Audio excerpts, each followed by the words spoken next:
กิจกรรมสวดมนต์ความเพียรครั้งที่21วันที่11สิงหาคมพุทธศักราช2519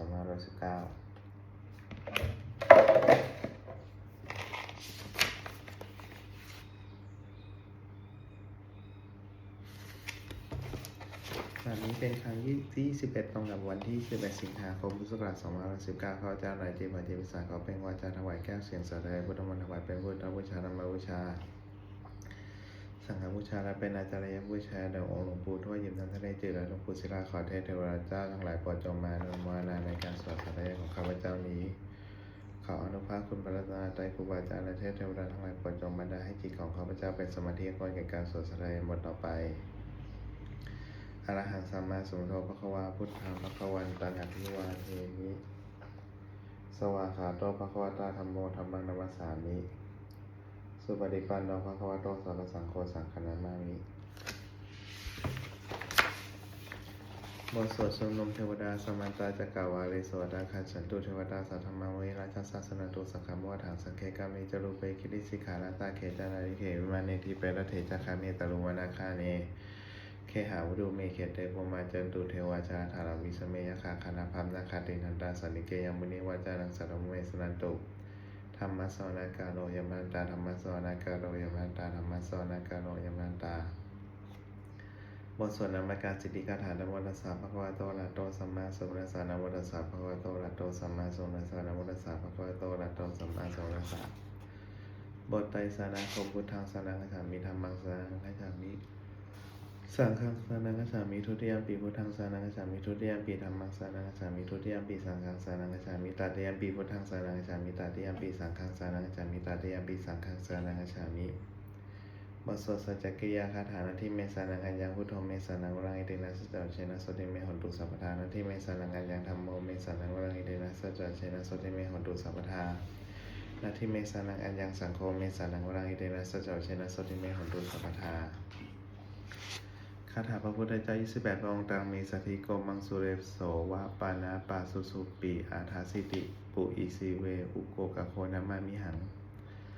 บทสวดมาสมัยสุดเอวเมสุตังอิกังสัมยาภควาสเกสุเวรติกาเวดาวุตุสมิงมาวเนมาตาภิกขุสังเกนะสติมัจจมัตเตหิภิกขุสติหิสเปวะอรหันเตหิทัสสิจโลกาทัตุหิ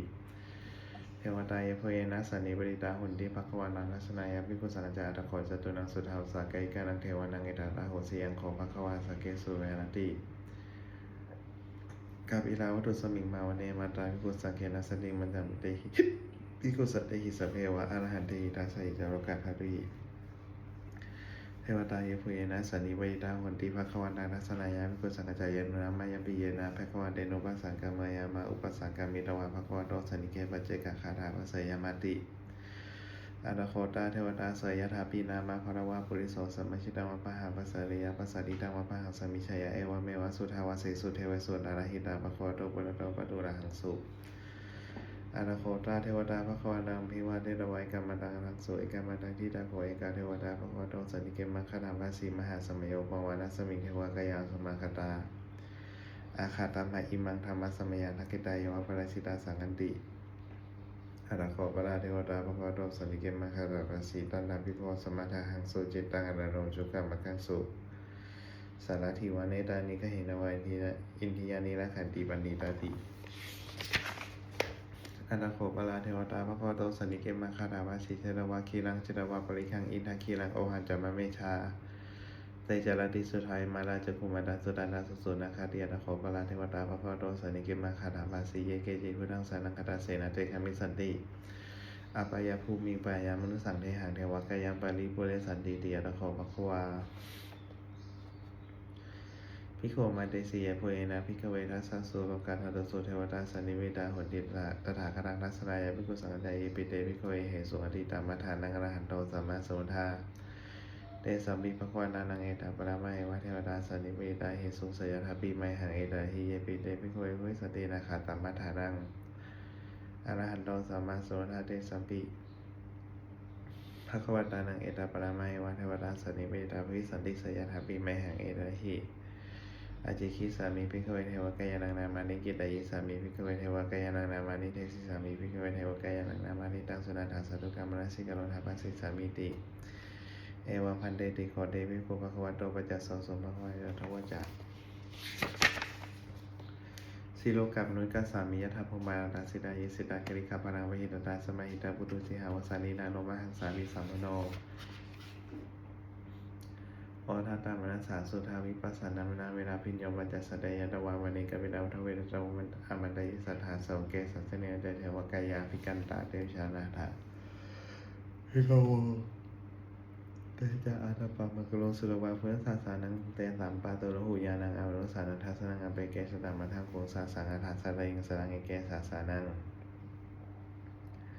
อามนุสานังมัทังสงอเปเกนันตามัทังโกนิสาสภาวดาหุตันจัสสพังอภิญญายาวะกีรวานาจักขุมานะโตมัตติสัทธาสาวเกสัสเนเตเทวกายาภิกันตาเตชานาถาภิกโวเยโวหังกิตายิสามิเคระหิรันโนปุปสสสัตตะสัสสาเวขากุมาเกเวลาวัฏวายติมันโตชุติมันโตวันนาวันโตสัสสิโนวัฏวนาภิกาโมภิกุนังสวนิโกนัง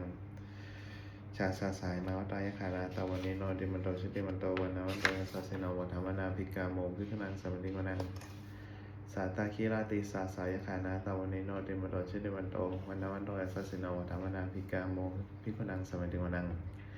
อิเจเตโสสาสสายขานาตวันนิโนติมันโตชุติมันโตวันนาวันโตสัสสิโนวัฏวนาภิกาโมภิกุนังสวนิโกนังเวสามิตามันจะสตายขานาตวันนิโนติมันโตชุติมันโตวันนาวันโตสัสสิโนวัฏวนาภิกาโมภิกุนังสวนิโกนังกุเมโลราชคายโกเวโกรสานิเวสนาพิญโยนังสตาสาสายขานังปยิรูปัสติกุเมโลราชคายโกโสปะคาสมิติวนังปุริมัจจติสังราชารัตนาเถาภาษาติคันธมานังอธิปติมาราชายไสโสปตาปิตัสสะภาโวอินทานามามาภรายติมันโตชุติมันโตวันนาวันโตสัสสินาวธรรมนาภิกาโมภิกนังสมตินังทักขินาจาติสังราชาวิโรหตปัสสาติกุมานังอธิปติมาราชายไสโสปุตตาปิตัสสะภาโวอินทานามามาภรายติมันโตชุติมันโต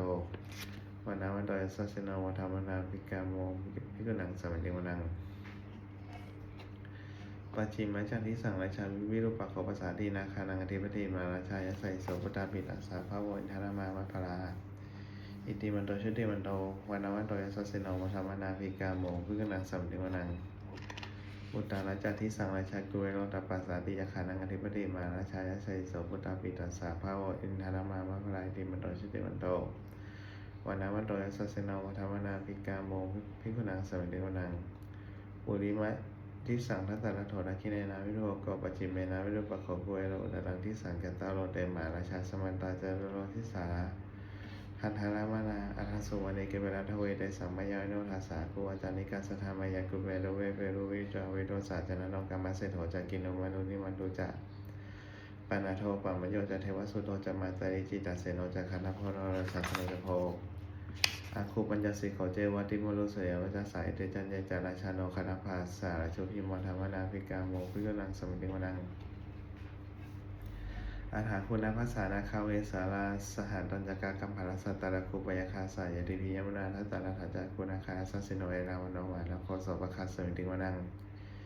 เยนาคาราเชสาสารันติทิพาทิชาปกิสุทัจจกุเวหายสาเตวนามัชฌปัตตาจิตาสุปนัยเตเตสานามาพยราธานาคาราชานามัสสิสุปนาโตเขมมากาสิกุโทสันหิวาจหิววหายันตานาคาสุปนาสานามกังสุพุทังชิตาวเชระหัตเถนะสมุทังสุราสิตาภัตโรวสาวเสเตอิติมันโตยัสสะสิโนกะละขัญจามาปิสมาสารอสุราธนเวกัสสาเวปาจิตติสุจิตติจัตมหาโนโทนาวิจิสาสระจัปริพุตตานังสัพเพโรจานามกาสันนิตวะพานิเสนังราหุปะธามุปะโสสวายธานิพันนันเตวิปุนังสมิติวนังอาโปจัตเทวะปัทวิจัตเตชวายโยตถาคมโมลนาวนาเทวะสมมติใจสัสสะสาเมตตากรุณาไกกาคุเทวายสัสสิโนอาเสเตระธากายสัพเพนาตวันนิโนติมโตชิติวันโตวันนาวันโตยัสสะสิโนธรรมนาภิกาโมภิกขุนังสมิติวนังเวทุจัตเทวาสริจะสมาจัตเวยมันจัตทันสุปนิสาเทวาจันทามุขุปรคิตาสุริยสุปนิสาเทวาสุริยมุขุปรคิตานักขันตานิโพรคิดาวาอาโคมันทวารากาวสุนังวโสเสโถสโกปะคัพวินาโททัสเสเททาทากายสัพเพนาตวันนิโนติมันโตชุติมันโตวันนาวันโตยัสสะสิโนธรรมนาภิกาโมภิกขุนังสมิติวนังอัฏฐโกสาภูเทวชานามคิสิกขาดิวาลิจกาจาโรชาจาอุปาบุภานิพาสิโนและนาสธรรมะจารุราจานิชกา สุรยาลุจิราโควโควสวัสดิสิโนทัสเสเททัสสทากายสัพเพนาตวันเนโนติมโตชิเดวันโตวันนาวันโตยัสสสิโนธรรมนาภิกาโมภิกขุนังสวัสดิวนังสมานามาสมานา มนุษย์สามนุษย์สตมาคีถาปัสสิกาโควโคมโนปัสสิกาถาคูหารโยเทวายตะโรยตะวสิโนปะระคามาปะระคาโพเทวายสัสสิโนทัสเสเททัสทากายสัพเพนาตวันเนโนติมโตชิเดวันโตวันนาวันโตยัสสสิโน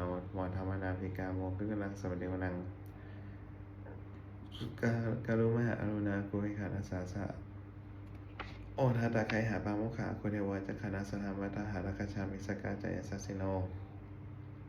ธนายังอาคาปชโนยติสาภิวัสติทัสเสเทธาทากายสัพเพนะตวันนี้โนติมโตชุติวันโต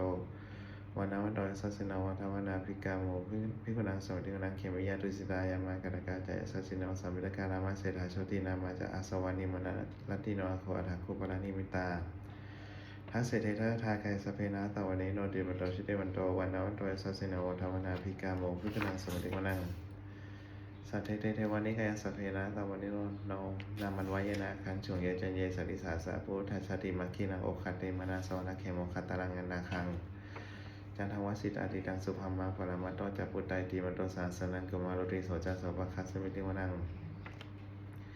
สาสะพมาโลกานังมาพมาดิติโอปปโนชุติมันโตพิสมากายวัสสสิโสระ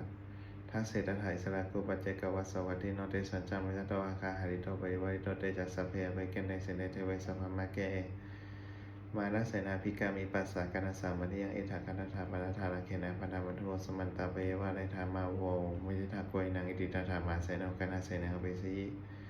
ปณินาตระมาจัสสรังกตวานาเพรวาญาถาภูสโกเมโคตนาตัวสุริโกนาถาโสปัจจุทาวติสักกุโทสยังวเสตันจัสสภาญพิญญายะ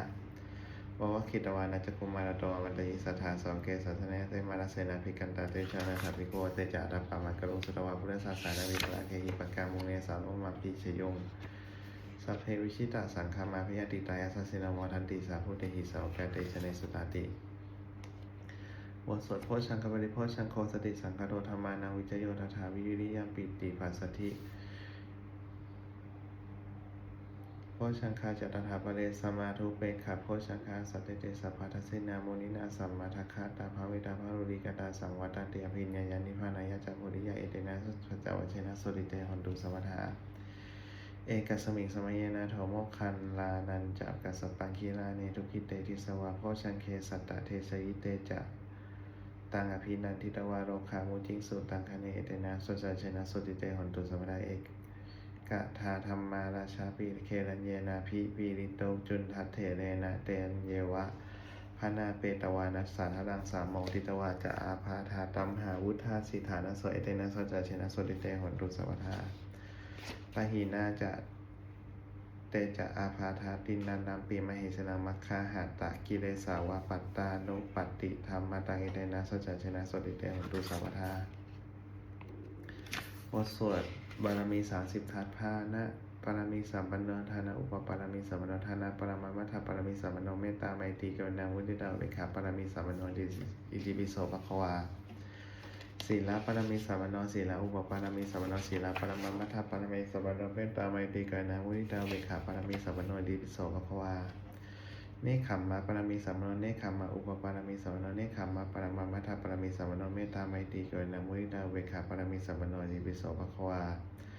ปัญญาปรมีสัมปันโนปัญญาอุปปารมีสัมปันโนปัญญาปรมามัทธปารมีสัมปันโนเมตตาไมตรีกรุณามุทิตาอุเบกขาปารมีสัมปันโนอิติปิโสภควาวิริยะปรมีสัมปันโนวิริยะอุปปารมีสัมปันโนวิริยะปรมามัทธปารมีสัมปันโนเมตตาไมตรีกรุณามุทิตาอุเบกขาปารมีสัมปันโนอิติปิโสภควาขันติปรมีสัมปันโนขันติอุปปารมีสัมปันโนขันติปรมามัทธปารมีสัมปันโนเมตตาไมตรีกรุณามุทิตาอุเบกขาปารมีสัมปันโนอิติปิโสภควาสัจจะปรมีสัมปันโนสัจจะอุปปารมีสัมปันโนสัจจะปรมามัทธปารมีสัมปันโนเมตตาไมตรีกรุณามุทิตาอุเบกขาปารมีสัมปันโนอิติปิโสภควาอธิฐานะปรมีสัมปันโนอธิฐานะอุปปารมีสัมปันโนอธิฐานะปรมามัทธปารมีสัมปันโนเมตตาไมตรีกรุณามุทิตาอุเบกขาปารมีสัมปันโนอิติปิโสภควาเมตตาปรมีสัมปันโนเมตตาอุปปารมีสัมปันโนเมตตาปรมามัทธปารมีสัมปันโนเมตตาไมตรีกรุณามุทิตาอุเบกขา ปรมีสัมมโนติปิโสภควาอุเบกขาปรมีสัมมโนอุเบกขาอุปปารมีสัมมโนอุเบกขาปรมัตมัทธปรมีสัมมโนเมตตาไมตรีกรุณามุทิตาอุเบกขาปรมีสัมมโนติปิโสภควาทัสสะปรมีสัมมโนทัสสะอุปปารมีสัมมโนทัสสะปรมัตมัทธปรมีสัมมโนเมตตาไมตรีกรุณามุทิตาอุเบกขาปรมีสัมมโนติปิโสภควาพุทธังสรณังคัจฉามิธัมมังสรณังคัจฉามิสังฆังสรณังคัจฉามินะมามิหานะโมตัสสะภะคะวะโตอะระหะโตสัมมาสัมพุทธัสสะนะโมตัสสะภะคะวะโตอะระหะโตสัมมาสัมพุทธัสสะโมตัสสะภะคะวะโตอะระหะโตสัมมาสัมพุทธัสสะบทสวดพระคาถาทิพยมนต์เจริญธาตุหกพุทธังอายุวัฒนังชีวิตังยาวันนิพพานังสรณังคัจฉามิธัมมังอายุวัฒนังชีวิตังยาวันนิพพานังสรณังคัจฉามิสังฆังอายุวัฒนังชีวิตังยาวานิพพานังสรณังคัจฉามิทุติยมปีพุทธังอายุวัฒนังชีวิตังยาวันนิพพานังสรณังคัจฉามิทุติยมปีธัมมังอายุวัฒนังชีวิตังยาวันนิพพานังสรณังคัจฉามิทุติยมปีสังฆังอายุวัฒนังชีวิตังยาวันนิพพานังสรณังคัจฉามิตติยมปีพุทธังอายุวัฒนังชีวิตังยาวันนิพพานังสรณังคัจฉามิตติยมปีธัมมังอายุวัฒนังชีวิตังยาวันนิพพานังสรณังคัจฉามิตติยมปีสังฆังอายุวัฒนังชีวิตังยาวันนิพพานังสรณังคัจฉามิวายโยจากพุทธคุณังอรหังพุทโธติปิโสภควานะมามิหาอรหังสัมมาสัมพุทโธวิชาจานะสัมมโนสุขโตโลกาวิโทโนโตโลปุจจธรรมสาธิสัทธาเทวามนุสานาพุทโธภควติวายโยจาธรรมเมตตาอรหังพุทโธติปิโสภควานะมามิหาสวากขาโตภควตาธัมโมสันติติโกกาลิโกเอหิปัสสิโกวันนิโกปัจจตังเววิตโกวินโยหิติวายโยจาสังขานังอรหังพุทโธติปิโสภควานะมามิหังสุปฏิปันโนภะคะวะโตสาวกสังโฆจุปฏิปันโนภะคะวะโตสาวกสังโฆยายาปฏิปันโนภะคะวะโตสาวกสังโฆสามีจิปฏิปันโนภะคะวะโตสาวกสังโฆยะทิทังจตาริปุริสายุคานิอัฏฐปุริสบุพพาราเอสภะคะวะโตสาวกสังโฆอะหุเนยปะหุเนยทักขินายอัญชริกรณียนุตตะบุญญาเขตังโลกัสสาติธาตุบริสุทธานุภายนัสสะภะทุกขสัพพะพยาสัพพะโลกายโมจติอิติอุทธัมมโทติริยังสัพพะทิสัพพะสตายสัพพะวันตังโลกังเมตตากรุณามุทิตาเวขาสหกเตนะเจตสาจตุริสัมปริตวาวิหารติสุขังสุปฏิสุขังปฏิพุจตินะปะปะกังสุเวนังปัสสติมนุสสานาปิโยโหติมนุสสานาปิโยโหติเทวดาละขันตินาสาคิวาวิสัทธังวาสัทธังวกรรมติตุภวันจิตตังสมาธิยติมุขวันโนวิปัสสิยติอสามุหกาลังกโรติอุตริกัปปติวิชันโตภมะโลภโหติอิติอุทธัมมโทติริยังอเวรังอเวราสุขาชิโนกตังวิยะไพรังไมหันสัพเพปะกิวัตุเมภวันตุสัพพมังคลานาคาตุสัพพเทวตาสัพพพุทธานุภาเวนะสัพพธรรมานุภาเวนะสัพพสังฆานุภาเวนะโสติหนตุนะกัลลังอาหังพุทโธติปิโสภควานะมามิหังเตโชจักพุทธคุณังอรหังพุทโธติปิโสภควานะมามิหังอรหังสัมมาสัมพุทโธวิชาจานะสัมมโนสุขโตโลกวิโทโนสโลปุริสธรรมสาธิสัทธาเทวมนุสสานะพุทธภควติเตโชตธรรมเมตังอรหังพุทโธติปิโสภควานะมามิหังสวากขาโตภควตาธัมโมสันติติโกกาลิโกเอหิปัสสิโกวันนิโกปัจจตังเววิตโกวินโยหิติเตโชตังจะสังฆานังอรหังพุทโธอิติปิโสภควานะมามิหังสุปฏิปันโนภควโตสาวกสังโฆอุชุปฏิปันโนภควโตสาวกสังโฆยายะปฏิปันโนภควโตสาวกสังโฆสามีจิปฏิปันโนภควโตสาวกสังโฆยะทิตังจัตตาริปุริสายุคานิอัฏฐปุริสบุพพาราเอสภะคะวะโตสาวกสังโฆอะหุเนยปะหุเนยทักขินายอัญชลิกรณียนัตตะบุญญาเขตังโลกัสสาติธาตุบริสุทธานุภาเวนะสัพพะทุกขสัพพะพยาสัพพะโลกายโมจันติอิติอุทธัมมโทเตยังสัพพะทิสัพพะตตายสัพพะวันตังโลกังเมตตากรุณามุทิตาเวขาสหกเตนะเจตสาจตุติจุติสัมปริตวาวิหารติสุขังปัสสุปฏิสุขังปฏิปุจตินะปะปะกังสุเวนังปัสสติมนุสสานาปิโยโหติมนุสสานาปิโยโหติเทวตาละขันตินาสาคิวาวิสัทธังวาสัทธังวกรรมติตุภวันจิตตังสมาธิยติมุขวันโนวิปัสสิเตสามโหกาลังกโรติอุตริกัปปติวิชันโตพมะลุบุคโหติอิติอุทธัมมโทเตยังเวรังเวราสุขาชิโนกตังวิยะไพรังไมหังสัพเพปะกิภวันตุเมภวันตุสัพพมังคลานาคันตุสัพพเทวดาสัพพพุทธานุภาเวนะสัพพธรรมานุภาเวนะสัพพสังฆานุภาเวนะโสติหนตุญญตรังอรหังพุทโธติปิโสภควานะมามิหังอาโปจักพุทธคุณังอรหังพุทโธติปิโสภควานะมามิหังอรหังสัมมาสัมพุทโธวิชาจานะสัมมโนสุขโตโลกวิโทโนโตโลกุสธรรมสาธิสัทธาเทวมนุสสานะพุทโธภควติอาโปจักธรรมเมตังอรหังพุทโธติปิโสภควานะมามิหังสวากขาโตภควตาธัมโมสันติติโกกาลิโกเอหิปัสสิโกวันนิโกปัจจตังเววิตโกวินโยหิติอาโปจักสังฆานังอรหังพุทโธติปิโสภควานะมามิหังสุปฏิปันโนภควโตสาวกสังโฆชุปฏิปันโนภควโตสาวกสังโฆยายาปฏิปันโนภควโตสาวกสังโฆสามีจิปฏิปันโนภควโตสาวกสังโฆยะทิทังจัตตาริปุริสายุคานิอัฏฐปุริสบุพพาราเอสภควโตสาวกสังโฆอะหุเนยปะหุเนยทักขินายอัญชลิกรณียนุตตะบุญญาเขตังโลกัสสาติธาตุบริสุทธานุภาเวนะสัพพะทุกขสัพพะพยาสัพพะโลกายโมจันติอิติอุทธัมมโทเตยังสัพพะทิสัพพะตตายสัพพะวันตังโลกังเมตตากรุณามุทิตาเวขาสหกเตนะเจตสาจตุติสัมปริตวาวิหารติสุขังสุปฏิสุขังปฏิปุจตินะปะปะกังสุเวนังปัสสติมนุสสานาปิโยโหติมนุสสานาปิโยโหติ เทวดาละขันตินาสาคิวาวิสัทธังวาสัทธังวากรรมติตุภวันจิตตังสมาธิมิมุขวันโนวิปัสสิยติสามุขกาลังกรติอุตริอปติวิชันโต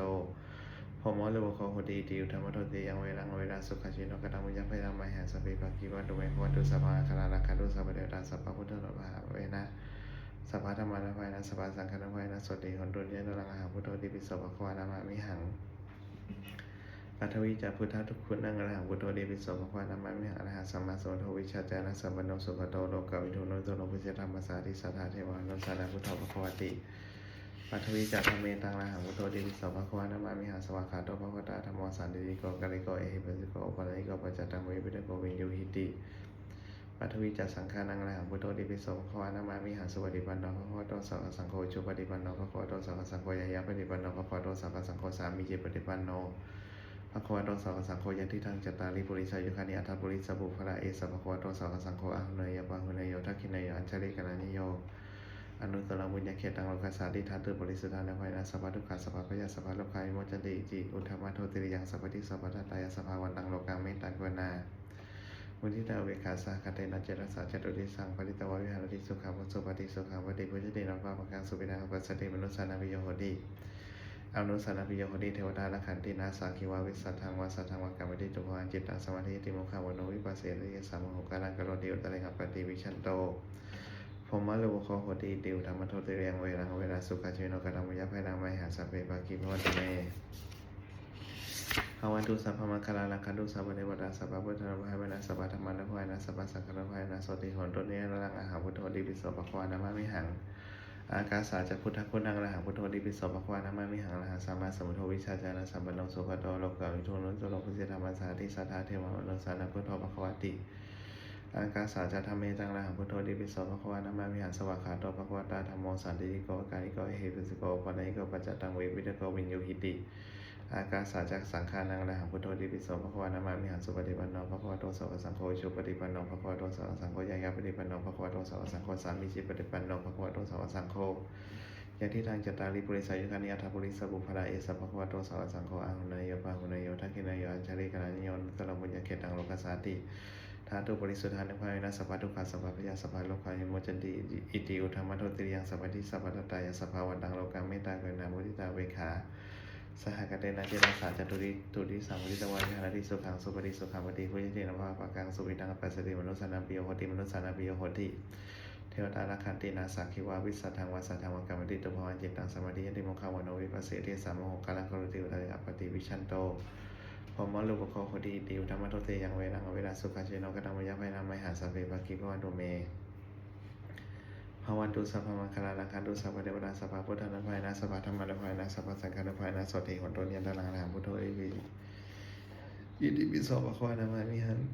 วิญญาณัจจพุทธคุณังอรหังพุทโธอิติปิโสภะคะวะนะมะมิหังอรหังสัมมาสัมพุทโธวิชชาจานะสัมปันโนสุขโตโลกวิทูโนโตโลภิสสะธรรมสาธิสัทธาเทวมนุสสานะพุทโธภะคะวะติวิญญาณัจจธรรมเมตังอรหังพุทโธอิติปิโสภะคะวะนะมะมิหังสวากขาโตภะคะวะตาธัมโมสันติโกกาลิโกเอหิปัสสิโกอุปาณิโกปัจจตังเวปิตโกวิญญูหิติวิญญาณัจจสังฆานังอรหังพุทโธอิติปิโสภะคะวะนะมะมิหังสุปฏิปันโนภะคะวะโตสาวกสังโฆจุปฏิปันโนภะคะวะโตสาวกสังโฆยายะปฏิปันโนภะคะวะโตสาวกสังโฆ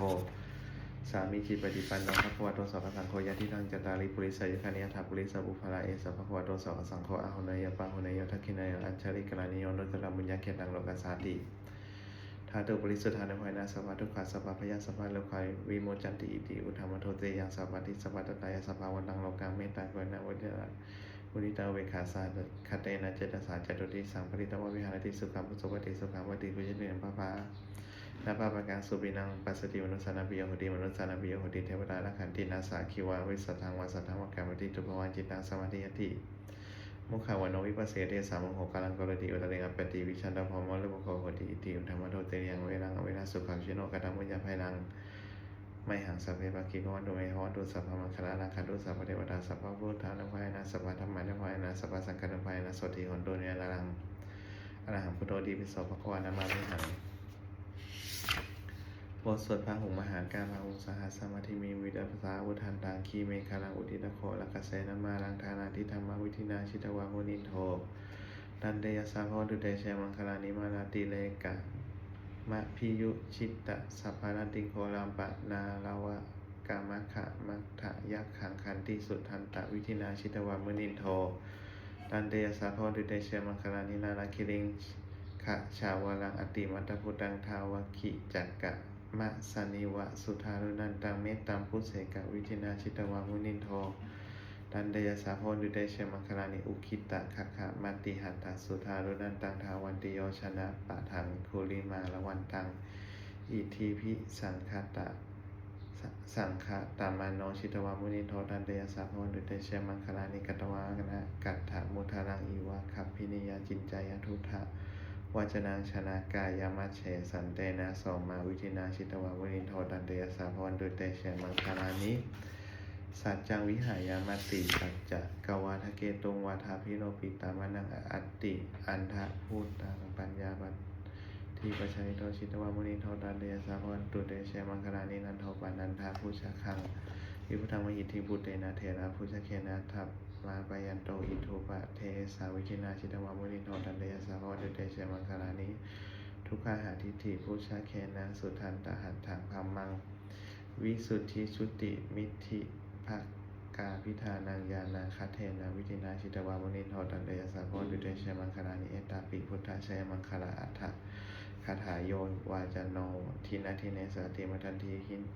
ตวานาเนกะวิวิธานิจุปัทวานิโมกขังสุขังอติคามยานารสปัญโยมหาโกยกนาโทหิตายสัพพะปานินัง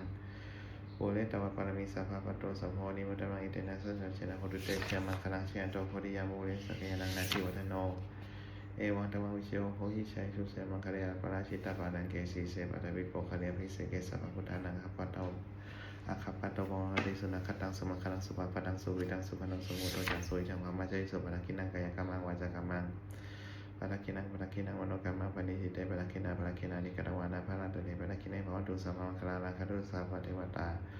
สัพพะพุทธนาภายนาสัทธาสติภวตุเตภวตุสัพพะมังคลานาคตุสัพพะเทวตาสัพพะธรรมานุภายนาสัทธาสติภวตุเตภวตุสัพพะมังคลานาคตุสัพพะเทวตาสัพพะสังฆานุภายนาสัทธาสติภวตุเตบทสวดอวัตติสาการปาทาการสะสมยังโขเมกายโยกายของเรานี้และอุทังปาทัตตาลาเบื้องบนแต่พื้นเท้าขึ้นมาทบเกสามัตการเบื้องตัดระบายผลลงไปตัดจากปริยันโตมีหนังคงอยู่เป็นที่สุดโลกโปโลนานาปาการสาสุจิโนเต็มไปด้วยของไม่สะอาดมีประการต่างๆอาทิอิสมาสมิงกายมีอยู่โนกายนี้แกสาคือผลทั้งหลายโลมาคือขนทั้งหลายนะคะคือทั้งหลายทันตาคือฟันตะโจคือหนังมังสังคือเนื้อนารูคือเอ็นทั้งหลายอัฐิคือกระดูกทั้งหลายอัฐิมีช้างคือเยื่อในกระดูกวัดกลางม้ามหาทะยังหัวใจยาขนังตับกิโลมาสังผังผืดปีหากลางไตปากพาสังปารันตังไสยาอันตักกุนังไสนากุทาริยังอาหารใหม่กาลิสังอาหารเก่ามาทะเกมาทารุขังเยื่อในสมองศีรษะปีตังน้ำดีเสมหาน้ำเสลบุโพน้ำเลือดโลหิตังน้ำเลือดเทโซน้ำเงื่อเมโทน้ำมันข้นอัดสูน้ำตาวาสาน้ำมันเลวเคโลน้ำลายจิงคานิกาน้ำมูกลาสิกาน้ำไข่ครอบมูลตังน้ำมูลเอวามายังเมกายโยกายของเหล่านี้อย่างนี้อุทังปาทัตตาลาเบื้องบนแต่ถึงพื้นเท้าขึ้นมาอโทเกสามัตการเบื้องต่ำแต่ใบผลลงไปตัดจากปริยันตมีหนังหุ้มอยู่เป็นที่สุดรอบโอโลน้ำนานับปะการสาสุจิโนเต็มไปด้วยของไม่สะอาดมีประการต่างๆอย่างนี้แหละบทสวดอภิธรรมปัจจเวคณปะทัชราธรรมโมหิสังนานาอนัตติโตเรามีความแก่เป็นธรรมดาจะเริ่มพ้นความแก่ไปไม่ได้พยาธิธรรมโมหิพยาธิอนัตติโตเรามีความเจ็บไข้เป็นธรรมดาจะเริ่มพ้นความเจ็บไข้ไปไม่ได้มรณะธรรมโมหิมานังอนัตติโตเรามีความตายเป็นธรรมดาจะเริ่มพ้นความตายไปไม่ได้สัพเพหิเมเปหิมานาเปหินานาภาโววินาภาโวเราจะละเว้นเป็นต่างคือว่าเราจะต้องพาจากของละครเจริญใจทั้งสิ้นไปกรรมสุโกหิกรรมทายโนกรรมโยนิกรรมพันธุกรรมปฏิสานโนเรามีการเป็นของตนมีการเป็นผู้ให้ผลมีการเป็นแดนเกิดมีการเป็นผู้ติดตามมีการเป็นที่พึ่งอาศัยยังกรรมังกริสามิกัลยาณังวาปาปะกังวัตถัสทายโทวิสามิเราจะทำกรรมใดไว้เป็นบุญเป็นบาปเราจะเป็นทายาทคือว่าเราจะต้องได้รับผลของกรรมนั้นสืบไปว่าให้อภินิหารจะปัจจเวคิตพังเราทั้งหลายพ้นยาอย่างนี้ทุกวันเถิดบทสวดพระเทศกาลตาคาถาติดาราคำมายานาปฏิกังแก่นาคาตาบุคคลทุกคนต่างคิดถึงสิ่งนี้ร่วมไปแล้วได้อะไรและไม่พึงโมงสิ่งนี้มาไม่ถึงยานาตินดามาหินันตาปัตตัญจานาคาตังสิ่งเป็นอดีตก็รับไปแล้วสิ่งเป็นอนาคตก็ยังไม่มาปัจจุบันนันจโยธรรมันตถาถาวิปัสสีสังเรียงสังกุปังตังวิธรรมานุพัวเยผู้ได้เห็นธรรมมันเกิดขึ้นเฉพาะหน้าที่นั้นยังจำแจ้งไม่งอนแงงขอนแก่นครับพระคุณอาการเช่นนั้นไว้เชื่อว่ากิจจามาตับปังโกชัญญาวันนันสุเวผ ความเพียรเป็นกิจที่ต้องทำวันนี้ใครจะรู้ความตายในพรุ่งนี้นะฮิโนสักการันเทนะมาเสนามัจจุนาเพราะการผัดเพียรต่อมัจจุราชซึ่งมีเสนามายังไม่สละเราเอวังวิหาริมาตราปิงของรัตามิดานิจานาเวพัตติการโตติสันโตจิคเดมุนีเพื่อสนองย่อมการได้ผู้มีความเห็นเช่นนั้นไม่เกี่ยขาและกลางวันกลางคืนวันผู้เป็นอยู่ไปเพียงนาทีเดียวก็น่าชมบทสวดเมตตายังกินจิคาถาแผ่เมตตายังกินจิกุสลังกัมมังสเปยิกะเดหิพุนกระดังวิญญาโนนโมทันตุสนันตุพลโตเยเทวะสมิงธานิอริกิตาดิคายกัสดาหุนตุสุกิตาหุนตุทุกขาวิญญาโนมาตาปิตาสุกิตาหุนตุทุกขาวิญญาโนสัพเพยาติกาสุกิตาหุนตุทุกขาวิญญาโนสัพเพยาติกาสุกิตาหุนตุทุกขาวิญญาโนสัพเพปิสาสัพเพยขาสัพเพเปตาสุกิตาหุนตุทุกขาวิญญาโนสัพเพจาอาจาริวปัจฉัยสุกิตาหุนตุทุกขาวิญญาโนสัพเพนักขัตตาสุกิตาหุนตุทุกขาวิญญาโนสัพเพเทวะสุกิตาหุนตุทุกขาปะโมจจันตุสัพเพสมาธินาสมิชันตุปฏิทานะคาถายะเทวตาสันติวราวาสินิทูเปคะเลโพธิกะเลตอิงกาธรรมะทะเลนะพ้นตุวิชิตาสติกโรเทธาวิหารบันทะเลเทราจามัชชานาวกาจามิโกสารามิกัตนาปฏิปัสสกาคามาจติสานิคามาเจชราสมานาพุทธาสุกินาพันตุเดชราพุชายปิจาอนาสัมภวะสังเสรชราโอปปาติกานิการิการธรรมาวนาปฏิจเตสัพเพวิทุกขสักกรโตสังขยาธาตุจิรังสรธรรมโมธรรมะทราจักโกรสังฆโหตุสัมมโควาจาอัฏฐายะจะหิตายะจะอภิระคัตตุสัทธโมสัพเพปิธรรมะเจนวุติสาวกุณายามะธรรมะเรยปะวิติเต